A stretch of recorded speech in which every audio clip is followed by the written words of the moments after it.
2007년부터 비행 청소년에 대한 상담을 하면서 제가 이 강서 양천구 현직 교사로서 학교 부적응 학생을 상담을 하면서 그 나름대로의 경험을 살려서 서울보호관찰소, 남부보호관찰소에서 비행 청소년 상담에 대한 여러 가지 역할을 해왔지요.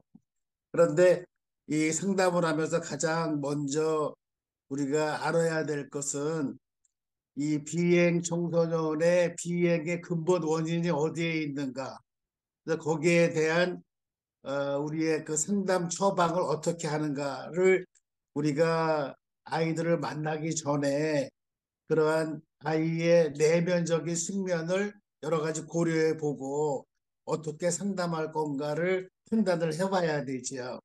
그런데 이 비행 청소년들의 그 심리적인 요인은 가장 많은 게 그 학교에서 부정어 또는 또래 집단과 어울리지 못한 또 나머지 한 가지는 나름대로의 그 열등의식이 좀 있어요.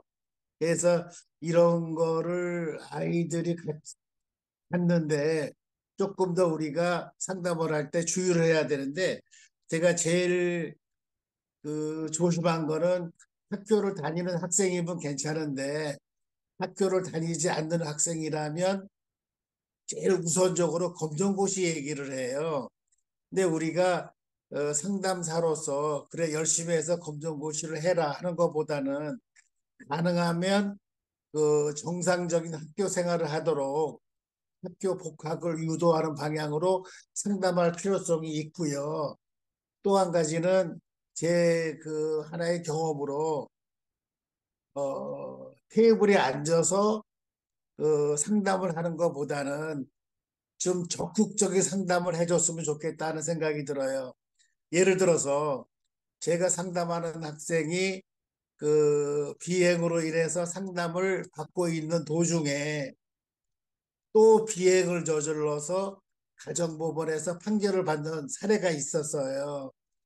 그런 경우에 제가 판단을 하거나 그 보호관찰소 담당 직원 얘기도 얘가 다시 재판을 받게 되면은 구속될 여지가 있다. 그러니까 이 내담자 비행 청소년도 상당히 많이 걱정을 해요. 그래서 제가 남부보호관찰소 담당자와 상의를 해서 우리가 적극적으로 상담을 맡고 있는 이 상담사가 탄원서를 써가지고 그 재판하는 판사 담당 판사에게 제출을 하면 조금 더 좀 아이에 대한 기회를 또 한 번 주지 않을까 그런 생각을 해서 제가 탄원서를 써가지고 직접 서초동 가정법원에 같이 갔었어요.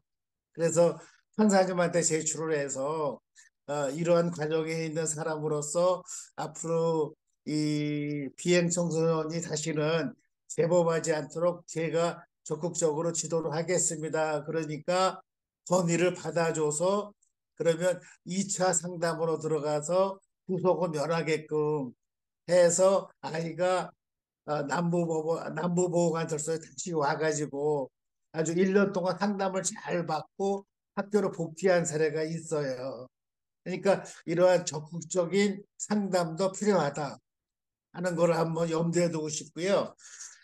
마지막으로 그 내담자하고 상담을 하는 과정에 자존감이라든가 열등의식을 조금 좀 줄이기 위해서 가장 좋은 방법이 그 노인이나 장애인 시설 봉사활동이에요.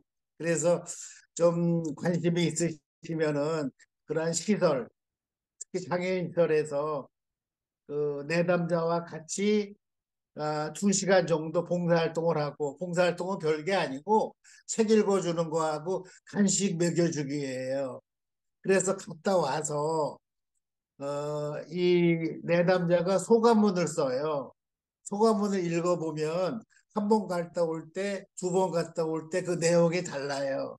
그래서 우리가 그 보호관찰소 담당 직원한테 상담 내용을 제출하면서 이 내담자가 쓴 소감문도 같이 제출하면 요 보호관찰소 직원들이 상당히 반겨하시고 좋아하세요.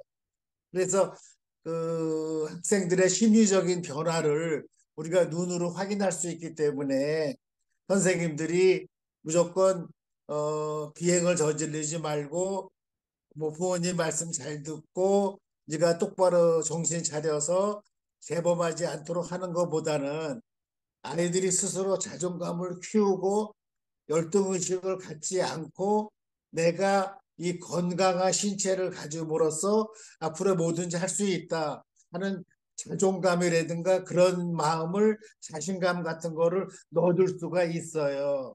그래서 우리 이러한 보호관찰소에서 상담하시는 분들이 그 내담자와 테이블 상담보다는 이게 현장에서 직접 봉사를 하면서 상담하는 것도 그 내담자들의 심리 변화에 큰 도움을 준다 하는 것을 제가 한번 알려드리고 싶어요.